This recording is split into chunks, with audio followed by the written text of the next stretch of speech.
আজকে সমসাময়িক মেডিকেল স্বাস্থ্যের একটি গুরুত্বপূর্ণ বিষয় নিয়ে আলাপ করি। গরমের এই সময়ে তাপমাত্রা অনেক বেশি হয়ে থাকে আর সঙ্গে থাকে বাতাসের আর্দ্রতা। এই আবহাওয়া আমাদের শরীরে অনেক প্রভাব ফেলতে পারে, যার মধ্যে সবচেয়ে গুরুত্বপূর্ণ সমস্যা হলো হিট স্ট্রোক এবং ডিহাইড্রেশন। আজকের ভিডিওতে জানবো কিভাবে আমরা এগুলো থেকে সুরক্ষিত থাকতে পারি। প্রথমে কথা বলি হিট স্ট্রোক নিয়ে। গরমে আমাদের শরীর অতিরিক্ত গরম হয়ে গেলে হিট স্ট্রোক হতে পারে। এতে শরীরের তাপমাত্রা 104 ডিগ্রি অথবা 40 ডিগ্রি সেলসিয়াস বা তার বেশি হয়ে যায়। হিট স্ট্রোকের প্রধান লক্ষণগুলো হলো মাথা ঘোরা, তীব্র মাথা ব্যথা, অতিরিক্ত ঘাম এবং ত্বক শুকিয়ে যাওয়া।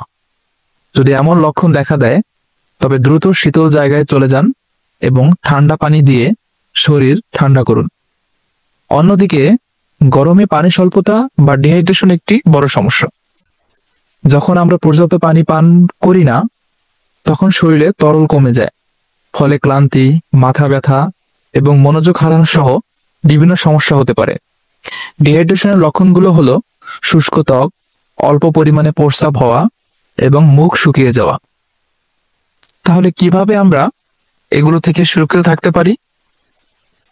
প্রথমত, গরমে পর্যাপ্ত পরিমাণে পানি পান করতে হবে। প্রতিদিন অন্তত 8 থেকে 10 গ্লাস পানি পান করুন। দ্বিতীয়ত, হালকা এবং খোলামেলা কাপড় পরুন যাতে শরীরে তাপমাত্রা নিয়ন্ত্রণে থাকে।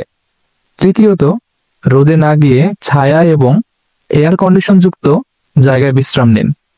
এবং সবচেয়ে গুরুত্বপূর্ণ, অতিরিক্ত গরমে শরীরের তাপমাত্রা বেড়ে গেলে দ্রুত ঠান্ডা পানি দিয়ে শরীরকে শীতল করুন।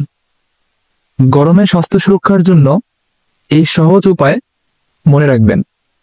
সঠিক যত্ন নিলেই গরমে তাপমাত্রা থেকে সুস্থ থাকতে পারবেন।